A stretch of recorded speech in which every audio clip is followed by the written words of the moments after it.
Hi everybody and welcome back to Let's Play Tokyo Xanadu EX Plus. So last time out we had our big meeting with everybody, and we found out why Asuka and Mitsukiya kind of brought us out here. And we spent the remainder of the last part trying to basically talking to everybody and seeing what their thoughts were on it, whether they were going to become a part of the group and fight the Eclipse, or whether they were not going to do that. And we saw that Yuki was basically all in for selfish reasons, but he's all in and wants to help out. And Shio is the same thing, he except not for selfish reasons. He kind of wants to live up to his old friend's kind of attitude of wanting to protect this city that they kind of hold dear. So he's continuing with that. And of course Sora is kind of still thinking about it. She is leaning towards getting involved, but she wants to make 100% sure. My apologies. He just wants to make 100%. She wants to make 100% sure that she's kind of doing the right thing and kind of making sure she's, actually going to be helpful, basically. And so we're starting off this part by talking to Asuka, where we get a bit of we get a bit of backstory about Asuka and what she's all about, and basically how she's how she was in North America, how she was in America for a very long time, and now she's recently come back. Of course, the main headquarters is in the UK. Of course, it's medieval secret society. So yeah, but I kind of like this little section. Gives us a bit more background on Asuka's organization, more, a bit of the history of how it started and where the main office is, and how there are loads of different offices all over the world, and now it's kind of this big global organization at this point. So yeah, it's kind of nice that we get a bit more, a bit more background on the company, the organization, I should say. The organization that Asuka kind of works for. It's kind of a nice little thing to get to know. Sorry, my throat is a bit off today. And it's also kind of nice how we get a bit of backstory. Well, not a bit of backstory, but kind of confirmation that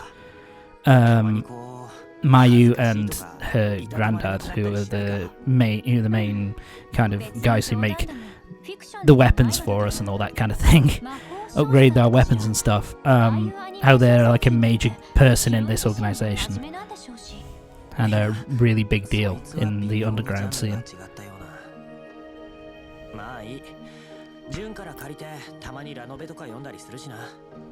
And this is where Ko makes his mistake.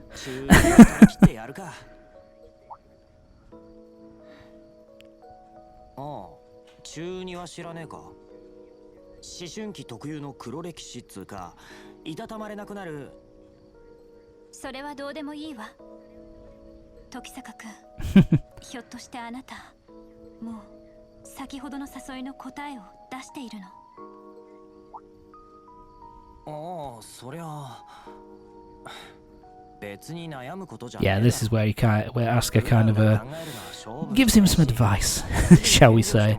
I think she's kind of, with the talk that he was just having of talking about magical girls and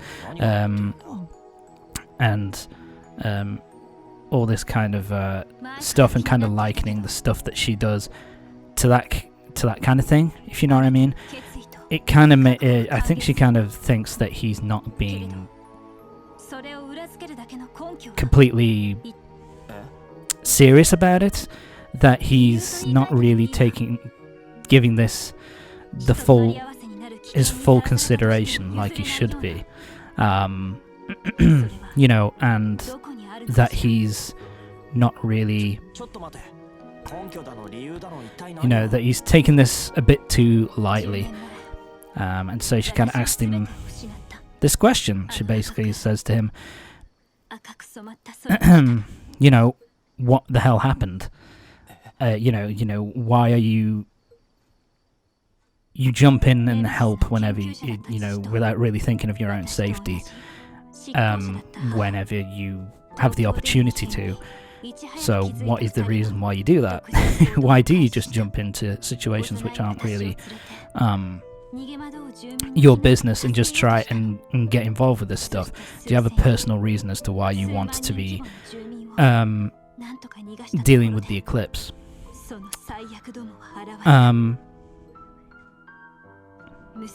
Because as we get a bit of, because now we get a bit of background with Asuka, which is kind of nice.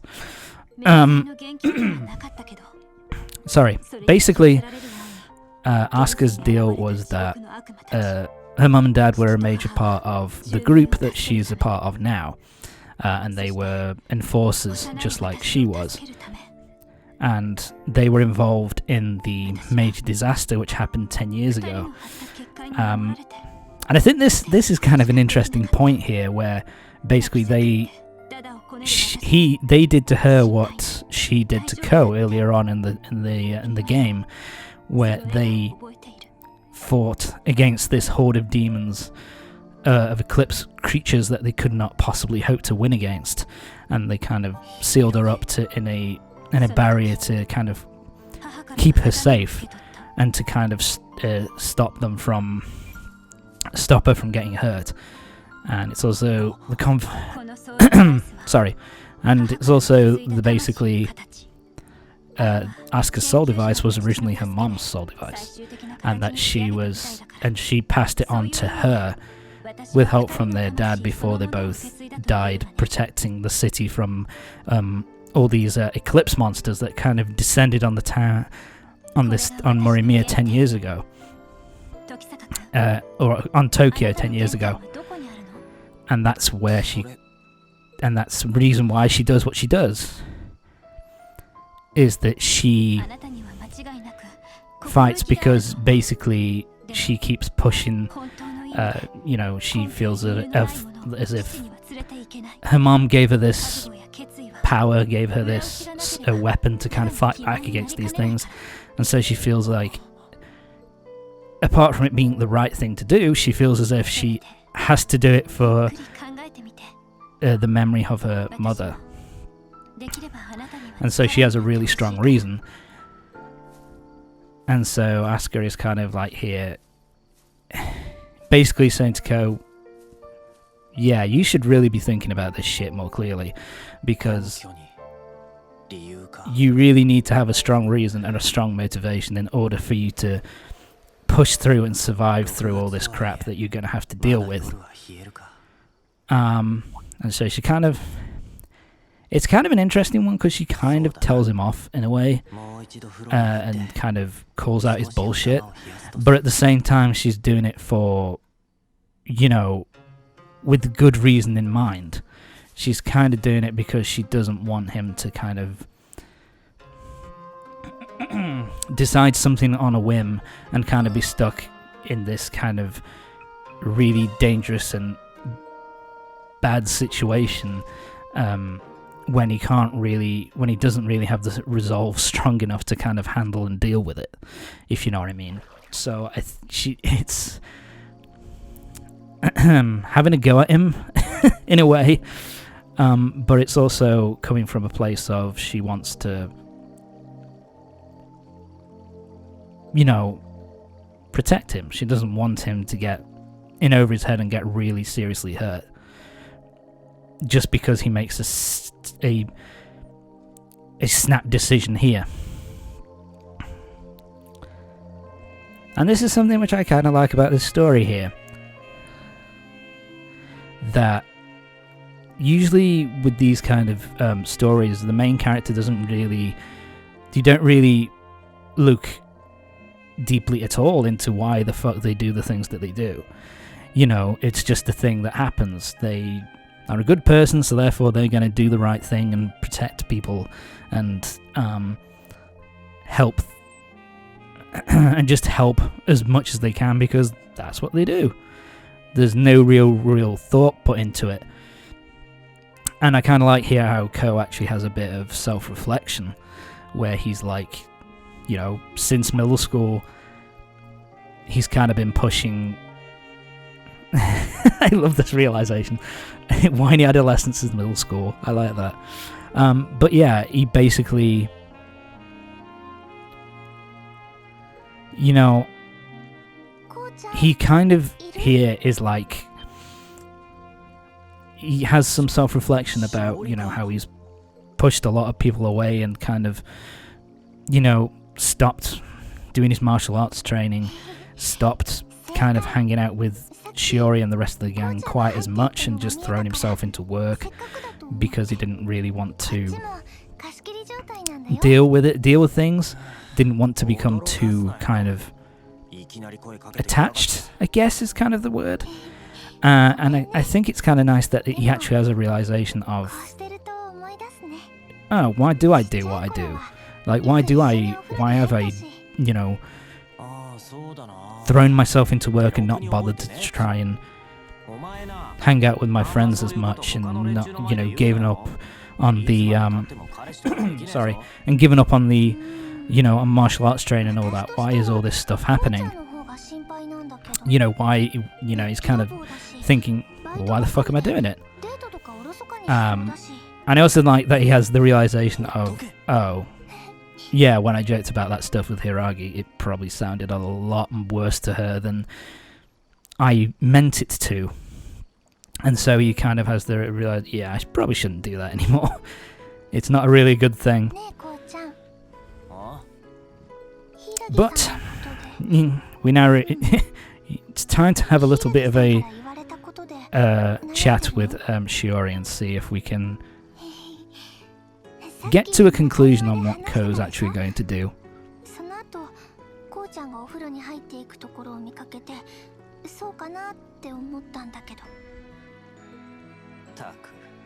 Okay, what's on your mind? Yeah, she is pretty incisive about these things, old Shiori. I will say that the water graphics here look quite nice. You know, this works quite well.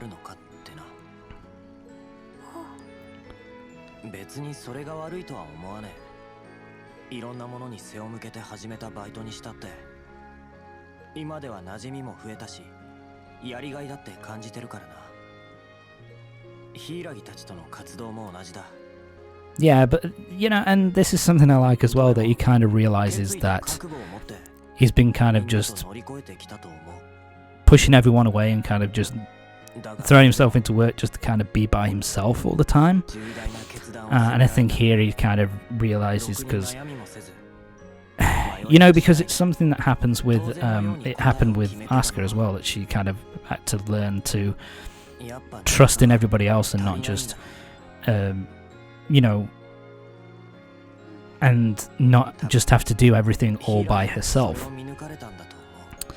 And I think he's kind of coming to the same realization, that basically, you know, he's been teaming up with everybody and it's been really worthwhile stuff, and that he's really kind of realized how badly he's kind of acted, I suppose, and how wrong he is to kind of push everyone away. And also here he's kind of like, yeah, I need to take this more seriously. This is something super important that needs to be dealt with, and I need to give it 100% of my focus and concentration, because it's a bit of a slap in the face to people who really take this shit seriously. And so he comes to the realization that he needs to do that too. Which I can, again, it's something that I like, the fact that he kind of sees where he's wrong, or where he's kind of fucked up, and now he's kind of in the position of, you know, I guess, reorienting himself to be push into the right direction.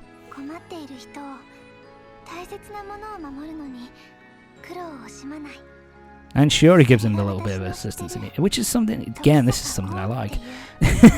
I like this bit of story here where basically Asuka's the one who's kind of gives him the slap across the face, metaphorically, that he needs to realize that something is wrong and that he needs to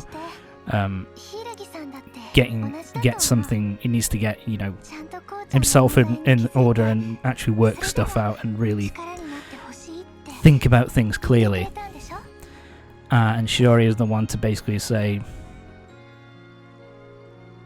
yeah, it's important that you think about that stuff, but the fact is that you're you.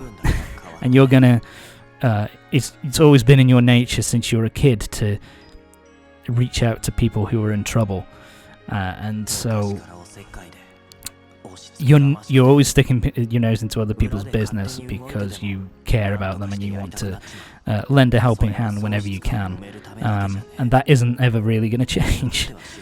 You can think about it as much as you want, but really things are never going to... But things are never going to change fully from that. You know what I mean? So it's just like... Nothing's... That's just your style, that's just how you do things. And so he kind of has both. He kind of has realization of both here, that he does need to be a bit more serious about all this stuff if he's going to go through with it and help them out with the Eclipse stuff. But at the same time, he knows that because of who he is, he's never going to be able to turn his back on them.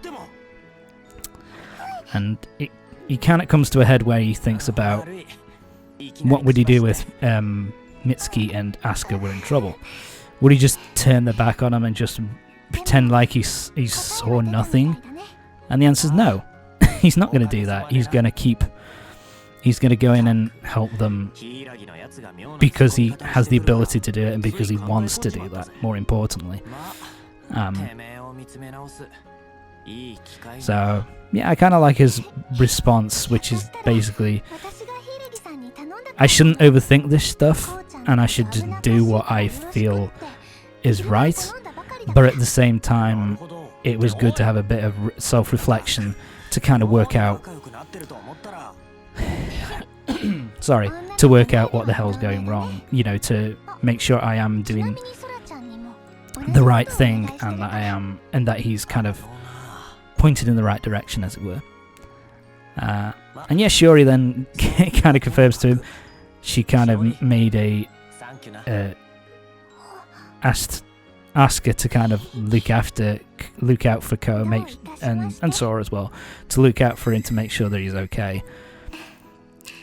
And oh shit, something's going on. But yeah, and this is probably part of why Asuka talked to him the way that she did. So there we go. Now we've heard a strange voice and time's been stopped. So yeah, some bad shit's about to go down, ladies and gentlemen. What the fuck's happening now? So yeah, what's going on now? So yeah, time has been stopped for everyone except those who can wield soul devices. So yeah, we're gonna have to find out what's going on. So we've got to find this voice and see what the fuck's going on. My god. Can't even have a vacation in fucking peace, man. Always has to be some weird Eclipse shit going down, even when we're at Hot Spring Resort.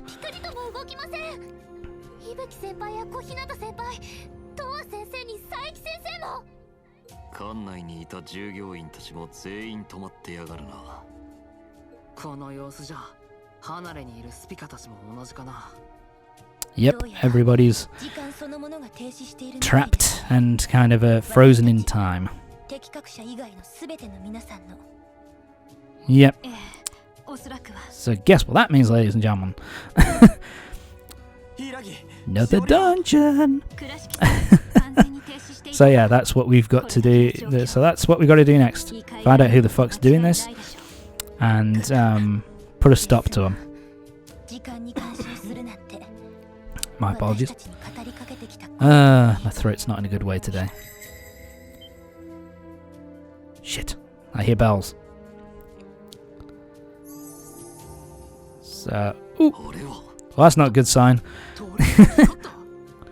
The Torii gates are the Torii gates are lighting up. So I guess that means we've got to head up to the shrine then. Because I believe the Torii gates lead up to the shrine. I don't know much about this stuff, but yeah. By the way, I think this looks kind of cool. Kind of the red light with everything being kind of black and white and frozen. It's kind of a cool look. Okay, it's time for us to head up.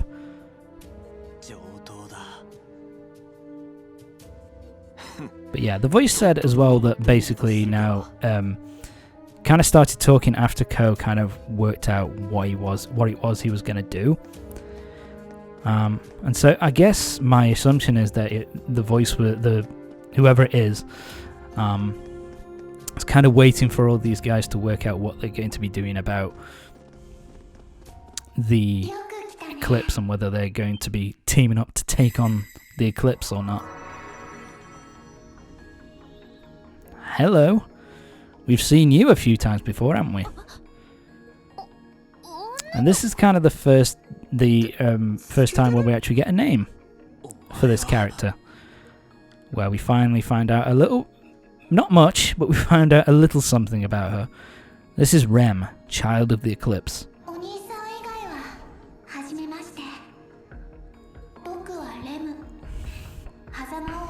Wanderer of the Void. That's a cool title.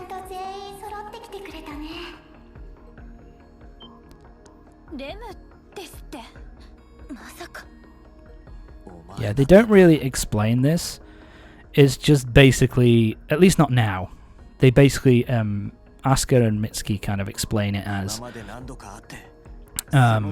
she's someone who is kind of like a figure, is kind of like a legend within the Eclipse. This child that wanders through the void, who just wanders through the Eclipse, and is kind of shows up just before kind of bad things happen. Kind of similar to the Mothman legend, where they supposedly show up just before a major disaster strikes. And yeah, it's typical bullshit where she kind of wants us to kind of prove our strength to her in order to show that we're capable of taking on the Eclipse. Done 6 chapters of this shit. We're good enough, I assure you, but nope. Sacred Land of Eternity, this is the new dungeon, and yeah, this one we're forcibly kind of pushed in. It's also a different colour, it's a silver Eclipse rather than the typical red ones that we've dealt with so far. Kind of shows that it's a little bit different and a little bit of a unique dungeon in comparison to everybody else. Yeah, so here Mitsuki kind of explains that she's popped up periodically over the last 10 years whenever the Eclipse manifests itself, and she's kind of something that's heavily linked to the Eclipse and apparently knows everything about it, but has never really... Seemingly she's never really communicated with people before. She's just kind of shown up from time to time. But Ko, yeah, is the only one who... She was the one who turned up to give him his soul device. And she also freed him from... sorry, Asuka's barrier. So... Yeah, why is she kind of so hooked on Ko? Well, we'll find out by the end of the game. But no time to be wondering about what that little girl is up to. We've got to defeat this Eclipse and save everyone. So that's what we're doing in this. So that's what we're doing next. We have to head through the dungeon. I love Yuki here. Please don't be a ghost. And yeah, it's the first time Mitsuki and Asuka kind of team up. But yeah, that's going to be it for this part. Join me next time when we'll be going through the dungeon and we'll be taking on the boss of the dungeon. And we'll be finding Rem at the end of it. So join me next time for the next part of Tokyo Xanadu EX Plus when we head through our next dungeon. Yeah. See you next time.